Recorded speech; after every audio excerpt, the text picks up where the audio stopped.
بسم اللہ الرحمن الرحیم۔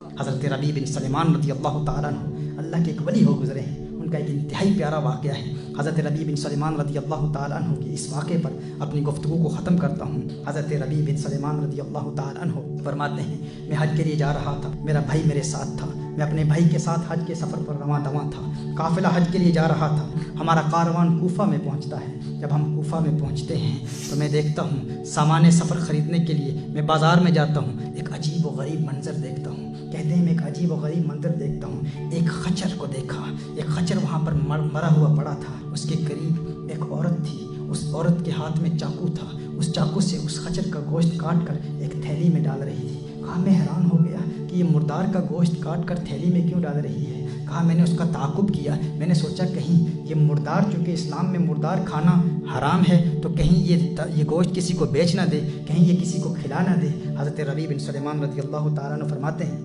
میں اس عورت کے پیچھے ہو لیا، میں نے اس کا تعاقب کیا، میں اس کے پیچھے جاتا رہا۔ میں نے دیکھا کہ وہ عورت ایک بڑے گھر کے سامنے جاتی ہے، اس کا دروازہ بہت طویل تھا، بہت بلند تھا، بہت دراز تھا۔ اس نے دروازے پر دستک دی، جب دروازے پر دستک دی تو اندر سے آواز آئی، کون ہے کون ہے؟ حضرت ربیع بن سلیمان کہتے ہیں کہ اس عورت نے جواب دیا کہ میں ہی ہوں، مصیبت کی ماری بدحال، دروازہ کھولو۔ انہوں نے کہا کہ جب اندر سے دروازہ کھولا گیا تو اندر 4 لڑکیاں تھیں۔ وہ عورت اندر گئی، جب اندر جاتی ہے تو ان لڑکیوں کو وہ گوشت دیتی ہے، مردار دیتی ہے، مردار کا گوشت دیتی ہے اور کہتی ہے اس کو پکا کے کھا لو، اللہ ہماری حقیقت کو جانتا ہے۔ حضرت ربیع بن سلیمان رضی اللہ تعالیٰ عنہ وہ کہتے ہیں کہ جب میں نے یہ منظر دیکھا میں پریشان ہو گیا۔ میں نے کہا یہ تو مردار ہے، مردار کھانا حرام ہے، مردار کھانا ناجائز ہے، یہ اپنی بیٹیوں کو مردار کیوں کھلا رہی ہے، یہ مردار کیوں کھا رہی ہے، یہ گوشت کھانا حرام ہے۔ میں نے فوراً کہا، اے اللہ کی بندی، کیا تو نہیں جانتی یہ کھانا ناجائز ہے، یہ کھانا حرام ہے؟ اس نے کہا تو کون ہے،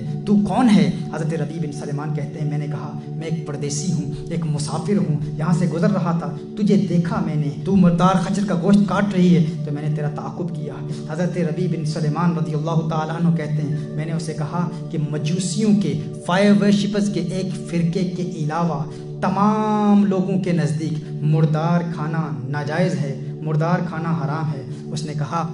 ہم جانتے ہیں اس بات کو، کیا تو نہیں جانتا ہم آل رسول ہیں، کیا تو نہیں جانتا ہم آل رسول ہیں، ہمارا تعلق خاندان نبوت سے ہے، ہم حضور اکرم صلی اللہ علیہ وسلم کی اولاد سے ہیں، ہم سید ہیں، ہم سید ہیں اور اسلام کے احکام کو جانتے ہیں۔ ان بچیوں کا، ان بیٹیوں کا والد انتقال فرما چکا ہے، وہ سید تھا، نیک تھا، اس کا انتقال ہو چکا، اور اس نے جو اپنا ترکہ چھوڑا تھا وہ ترکہ ختم ہو چکا ہے، وہ ترکہ ختم ہو چکا ہے۔ ہم غریب ہیں، مفلس ہیں، کتنے دنوں سے ہم نے کوئی کھانا نہیں کھایا۔ ہم جانتے ہیں کہ مردار کا کھانا حرام ہے، لیکن حالت اضطرار میں مردار کھانا جائز ہو جاتا ہے، مجبوری کے عالم میں مردار کھانا جائز ہو جاتا ہے۔ ہم جانتے ہیں کہ یہ اسلام کا حکم ہے، لیکن یہ ہمارے لیے جائز ہے۔ 4 دن سے ہم نے کچھ نہیں کھایا، ہمارا 4 دن کا فاقہ ہے۔ حضرت ربیع بن سلیمان رضی اللہ تعالیٰ عنہ فرماتے ہیں کہ جب اس آل رسول کی زبان سے میں نے یہ بات سنی تو میری آنکھوں سے اشکوں کی برسات جاری ہو گئی۔ کہا میں نے رونا شروع کر دیا، روتا ہوا میں وہاں سے لوٹ آیا، پلٹ آیا۔ میں نے کہا اب میں حج پر نہیں جاؤں گا، اب میں حج نہیں کروں گا، میں نے فیصلہ کر لیا کہ اب میں حج پر نہیں جاؤں گا۔ واپس آیا، اپنے بھائی کو بتایا، اپنے بھائی سے میں نے کہا کہ میں نے حج کا ارادہ ترک کر دیا ہے، اب میں حج پر نہیں جانے والا۔ اس نے کہا، حضرت ربیع بن سلیمان رضی اللہ تعالیٰ عنہ فرماتے ہیں کہ بھائی نے کہا کہ نہیں ایسا ہرگز نہیں کرنا۔ حضور اکرم صلی اللہ علیہ وسلم نے ارشاد فرمایا جو حج کرتا ہے اس کے اگلے پچھلے تمام گناہوں کو اللہ معاف فرما دیتا ہے، تو حج کا ارادہ ترک نہ کر۔ کہا کہ اس نے میری بڑی حوصلہ افزائی کی، لیکن میں نے ارادہ کر لیا تھا میں اب حج پر نہیں جاؤں گا۔ حضرت ربیع بن سلیمان رضی اللہ تعالیٰ عنہ فرماتے ہیں کہ اس وقت میرے پاس 600 نقد درہم موجود تھے، میرے پاس چند کپڑے تھے، میرے احرام کی 2 چادریں تھیں، وہ 600 درہم لے کر میں بازار میں گیا، 100 درہم کا آٹا خریدا، 100 درہم کا آٹا خریدا، 100 درہم کا کپڑا خریدا، باقی جو 400 درہم میرے پاس تھے وہ 400 درہم اس آٹے میں نے چھپا دیے، 400 درہم میں نے اس آٹے میں چھپا دیے۔ جو میرے پاس کپڑا تھا، جو لباس تھا، احرام کی چادریں تھیں، وہ میں لے کر اس آل رسول کے گھر میں چلا گیا، اس خاتون کے دروازے پر دستک دی، اس خاتون نے دروازہ کھولا، میں نے کہا یہی میرے پاس ہے، یہ سب کچھ آپ رکھ لیجئے۔ جب انہوں نے دیکھا کہ 400 درہم اور پھر آٹا اور پھر کپڑا، یہ سب کچھ یہ دے رہا ہے، تو اس نے دل سے دعا دی، اس عورت نے دعائیں دی، اس نے دعا کیا دی، اس نے کہا اللہ تجھے حج کا ثواب عطا فرمائے، اللہ تجھے دگنا اجر عطا فرمائے، اللہ تجھے دنیا میں ہی اس کا اجر دکھا دے، اللہ تجھے دنیا میں ہی اس کا نعم البدل دکھا دے، تجھے نظر آ جائے۔ کہا اس کی بیٹی نے جب دیکھا 400 درہم ہے، آٹا بھی ہے، کپڑا بھی ہے، بیٹی نے دعا دی، پہلے بڑی بیٹی نے دعائیں دی، پھر چھوٹی بیٹی نے دعائیں دی، تیسری بیٹی نے دعائیں دی، چوتھی بیٹی نے دعائیں دی، ایک بیٹی نے دعا دی اللہ کرے تیرا حشر ہمارے نانا کے ساتھ ہو، اللہ کرے تیرا حشر ہمارے نانا کے ساتھ ہو۔ کہا انہوں نے دعائیں دی اور اس قدر دعائیں دی، جب میں وہاں سے واپس آیا تو کوفہ میں اپنے مقام پر، اپنے قیام کی جگہ پر پہنچا تو حج کے قافلے جا چکے تھے۔ کہا میں بہت پریشان ہوا، دل میں بڑی پریشانی محسوس ہوئی، دل میں یہ تمنائیں مچل رہی تھی، یہ آرزویں تھیں، یہ خواہشات تھی کہ میں حج کے لیے آیا تھا، قافلہ چلا گیا، میں کوفہ میں ہی رہ گیا، کاش کہ میرا بھی بلاوا آ جاتا، کاش کہ میں بھی حج پر چلا جاتا۔ کہا میں وہیں انتظار کرتا رہا یہاں تک کہ حج کے قافلے جو حج کے لیے گئے تھے، حج کے وہ قافلے واپس آنا شروع ہو گئے، کاروان حج واپس آنا شروع ہو گئے۔ جب حاجیوں کی واپسی کا میں نے سنا تو میں نے ارادہ کر لیا، ایک پختہ عزم کر لیا کہ میں ہر حاجی کا استقبال کروں گا،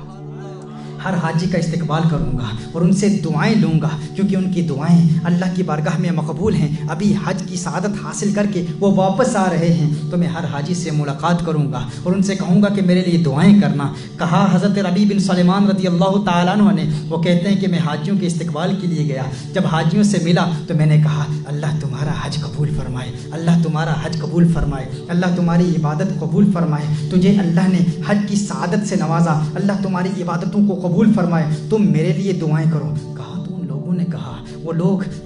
جو حج سے واپس آ رہے تھے، جن کا استقبال کرنے کے لیے میں گیا تھا، انہوں نے کہا کیا بات کرتا ہے، کیا کہتا ہے، کیا کہہ رہا ہے، کیا تو یہ کہنا چاہ رہا ہے کہ تو حج پر نہیں گیا تھا،